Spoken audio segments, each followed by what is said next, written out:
أعوذ بالله السميع العليم من الشيطان الرجيم. بسم الله الرحمن الرحيم. السلام علیکم ورحمۃ اللہ وبرکاتہ. بسم اللہ الحمد للہ والصلاة والسلام علی رسول اللہ وعلی آلہ وصحبہ ومن والاه وبعد. صدقۃ الفطر کے مسائل. مقصد صیام رمضان کے خاتمے پر صدقہ فطر ضروری قرار دیا گیا ہے، جس کے دو مقصد بتلائے گئے ہیں. اول یہ کہ روزے کی حالت میں باوجود سعی و کوشش کے بتقاضائے بشریت اگر کچھ انسانی کمزوریوں اور کوتاہیوں کا ارتکاب ہو گیا ہو تو اس سے ان کی تلافی ہو جائے. دوسرا یہ کہ جو نادار اور مفلس لوگ خاص اہتمام کر کے اس ملی تہوار کی مسرتوں میں شریک ہونے کی استطاعت نہیں رکھتے، اس صدقے کے ذریعے ان سے تعاون کر کے انہیں بھی اس قابل بنا دیا جائے کہ وہ عید کا یہ اضافی خرچ اس طرح برداشت کر لیں اور زیر بار ہوئے بغیر عید کی مسرتوں میں شریک ہونے کے لیے کچھ نہ کچھ اہتمام کر سکیں. سیدنا عبداللہ ابن عباس رضی اللہ عنہما سے مروی حدیث شریف میں ان دونوں مقاصد کی وضاحت یوں فرمائی گئی ہے: فرض رسول اللہ صلی اللہ علیہ وسلم زکاة الفطر طہرة للصیام من اللغو والرفث وطعمة للمساکین. رواہ ابو داود. رسول اللہ صلی اللہ علیہ وآلہ وسلم نے صدقہ فطر فرض کیا ہے، جس کا ایک مقصد روزے دار کے روزے کو بےہودہ گوئی اور فحش کلامی سے پاک کرنا ہے، اور دوسرا مقصد غرباء و مساکین کی خوراک و دیگر ضروریات کا انتظام ہے. فرضیت صدقۃ الفطر. حدیث سے معلوم ہوتا ہے کہ صدقۃ الفطر کا ادا کرنا فرض ہے. امام بخاری رحمۃ اللہ علیہ جامع صحیح میں فرماتے ہیں: باب فرض صدقۃ الفطر ورأى ابو العالیہ وعطاء وابن سیرین. صدقۃ الفطر فریضۃ. صدقۃ الفطر کی فرضیت کا بیان، اور امام ابو العالیہ، عطاء اور ابن سیرین رحمۃ اللہ علیہم صدقۃ الفطر کو فرض سمجھتے ہیں. پھر امام بخاری رحمہ اللہ تعالی اس باب کے تحت سیدنا عبداللہ ابن عمر رضی اللہ عنہما کی درج ذیل حدیث نقل کرتے ہیں: فرض رسول اللہ صلی اللہ علیہ وسلم زکاة الفطر صاعا من تمر او صاعا من شعير على العبد والحر والذكر والأنثى والصغير والكبير من المسلمين وأمر بها أن تؤدى قبل خروج الناس إلى الصلاة. رواه البخاري. رسول اللہ صلی اللہ علیہ وآلہ وسلم نے آزاد غلام، مرد، عورت اور چھوٹے بڑے مسلمان پر 1 صاع کھجور یا 1 صاع جو بطور صدقۃ الفطر ادا کرنا فرض کیا ہے، اور اسے لوگوں کے نماز کے لیے نکلنے سے قبل ادا کرنے کا حکم دیا ہے. اس حدیث میں ایک تو صدقۃ الفطر کو زکوٰۃ الفطر سے تعبیر کیا گیا ہے، دوسرے اس کے لیے فرض کا لفظ استعمال کیا، اور یہ دونوں چیزیں اس کی فرضیت پر دلالت کرتی ہیں. صدقہ فطر کس پر فرض ہے؟ احناف کے نزدیک یہ صدقہ صرف ان لوگوں پر واجب ہے جو صاحب نصاب ہوں، لیکن حدیث مبارکہ سے معلوم ہوتا ہے کہ اس صدقے کی ادائیگی ہر مسلمان کے لیے ضروری ہے، چاہے امیر ہو یا غریب، کیونکہ ایک تو نبی مکرم صلی اللہ علیہ وآلہ وسلم نے صدقۃ الفطر کو روزوں کی تطہیر کا باعث بتلایا ہے، اور روزوں کی تطہیر امیر اور غریب دونوں کے لیے ضروری ہے. دوسرا، رسول اللہ صلی اللہ علیہ وسلم نے جن الفاظ میں اس کی ادائیگی کا حکم دیا ہے، ان میں کوئی ایسی چیز نہیں جن سے امیر و غریب کے درمیان اس مسئلے میں فرق کا کوئی پہلو نکلتا ہو. اس لیے غرباء کو بھی صدقہ فطر ادا کرنا چاہیے. تاہم کوئی بالکل ہی غریب ہو اور کسی ایسی جگہ رہائش پذیر ہو کہ جہاں اسے دیگر مسلمانوں کی طرف سے تعاون نہ ملے، تو اس کے لیے گنجائش نکل سکتی ہے، یا پھر وہ نصف صاع ادا کر دے، شاید وہی اللہ سبحانہ وتعالی قبول فرما لے. واللہ سبحانہ وتعالی اعلی و اعلم. نماز عید کے لیے نکلنے سے قبل ادائیگی ضروری ہے.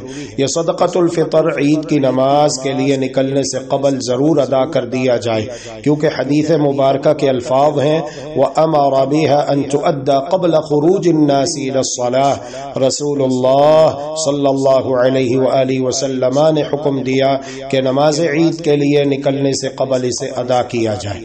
اس طرح ایک اور حدیث میں ہے فرض رسول اللہ صلی اللہ علیہ وسلم زکاة الفطر طهرة للصيام من اللغو والرفث وطعمة للمساكين فمن أداها قبل الصلاة فهي زكاة مقبولة ومن أداها بعد الصلاة فهي صدقة من الصدقات۔ رواه ابو داود۔ رسول اللہ صلی اللہ علیہ وسلم نے روزے دار کے روزے کو بےہودہ گوئی اور فحش کلامی سے پاک کرنے اور غرباء و مساکین کی خوراک مہیا کرنے کے لیے زکوٰۃ الفطر فرض کی ہے۔ یہ دوسرا مقصد اسی وقت حاصل ہوتا ہے جب عید سے ایک دو روز قبل تقریباً غرباء کو یہ زکوٰۃ پہنچ جائے۔ پس جس شخص نے نماز عید کے لیے جانے سے قبل اسے ادا کر دیا اس کی زکوٰۃ مقبول ہے، اور جو شخص نماز کے بعد ادا کرے گا تو اس طرح زکوٰۃ الفطر نہ ہوگی بلکہ یہ عام صدقات کی طرح ایک صدقہ ہوگا۔ صدقہ فطر کس جنس سے ادا کیا جائے؟ صدقۃ الفطر ہر اس غلے سے دیا جا سکتا ہے جو انسان بطور خوراک استعمال کرتا ہے۔ ہمارے ملک میں گیہوں، چنے، جو، مکئی، باجرہ، جوار، چاول وغیرہ اجناس خوردنی ہیں اور لوگ انہیں بطور خوراک استعمال کرتے ہیں، لہذا ان میں سے جو جنس زیادہ استعمال کرتا ہے اس سے وہ صدقۃ الفطر ادا کر سکتا ہے۔ مقدار صدقۃ الفطر صحیح مذہب کی روح سے صدقۃ الفطر کی مقدار 1 صاع حجازی ہے، جس کا وزن آج کل کے حساب سے 2.5 کلو ہے۔ ایک مسلک نصف صاع کا بھی ہے، لیکن راجح احادیث صحیحہ کی روح سے 1 صاع ہی ہے۔ چنانچہ صحابہ کرام رضوان اللہ علیہ مجمعین کے دور میں بعض صحابہ نے اپنے قیاس سے جب نصف صاع تجویز کیا تو بعض دوسرے صحابہ کرام رضوان اللہ علیہ مجمعین نے اس کو تسلیم نہیں کیا اور اس عزم کا اعلان فرمایا کہ وہ 1 صاع ہی ادا کرتے رہیں گے، کما فی مسلم۔ دراصل نصف صاع کے اثبات میں کچھ روایات اور حدیث آئی ہیں، ان میں کوئی حدیث بھی درجہ صحت کو نہیں پہنچتی، جیسا کہ امام بیہقی رحمۃ اللہ علیہ نے صراحت کی ہے۔ اگر قیمت دی جائے تو کتنی؟ اگر کسی کے پاس صدقہ فطر ادا کرنے کے لیے غلہ موجود نہ ہو یا جو شخص اس کے سامنے ہو وہ غلے کی بجائے دیگر ضروریات کا حاجت مند ہو تو دونوں صورتوں میں غلے کی بجائے اس کی قیمت دی جا سکتی ہے، لیکن یہ قیمت اسی غلے کے اعتبار سے دی جائے جو انسان استعمال کرتا ہے۔ مثلا اگر کوئی شخص دیسی گندم استعمال کرتا ہے تو وہ 2.5 کلو گندم یا اس کی قیمت ادا کرے، چاول استعمال کرنے والا 2.5 کلو چاول یا اس کی قیمت ادا کرے۔ تو اس حساب سے ہر شخص اپنے تمام چھوٹے بڑے افراد خانہ کی طرف سے فی کس 1 صاع گندم یا 1 صاع چاول کے حساب سے صدقہ فطر یا اس کی قیمت ادا کرے۔ اس صدقے سے گھر کا کوئی شخص مستثنا نہیں ہے، شیر خوار بچے سے لے کر شیخ فانی تک سب کی طرف سے ادا کیا جائے۔ اس طرح غلاموں، نوکروں اور ماتحتوں کی طرف سے بھی ادا کیا جائے۔ صدقۃ الفطر کا مصرف۔ صدقہ فطر کے اصل مستحق صرف غرباء و مساکین ہیں، جیسا کہ حدیث میں ہے، اس لیے مقامی اور اہل محلہ، فقراء، یتامى اور مساکین ہی کو یہ صدقہ دیا جائے۔ ہاں کسی علاقے میں غرباء و مساکین کا وجود نہ ہو تو پھر زکوٰۃ کے مصارف ثمانیہ میں کسی ایک مصرف پر اسے خرچ کیا جا سکتا ہے۔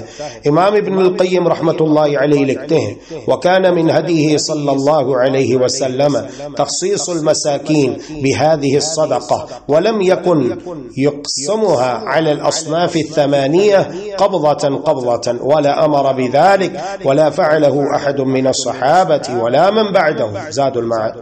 صدقہ فطر کی تقسیم میں رسول اللہ صلی اللہ علیہ وسلم کا طریقہ یہ تھا کہ آپ نے اسے صرف مساکین کے ساتھ ہی خاص رکھا، اور قرآن کریم میں مذکور 8 قسموں پر اسے مٹھی مٹھی کر کے تقسیم نہیں کیا اور نہ اس کا حکم دیا، اور نہ آپ کے بعد صحابہ اور تابعین نے ایسا کیا. واللہ تعالی ولی التوفیق والہادی الی سواء السبیل. وصلی اللہ وسلم علی نبینا محمد وعلی آلہ وصحبہ اجمعین. والسلام علیکم. اللهم إنك عفو تحب العفو فاعف عنا.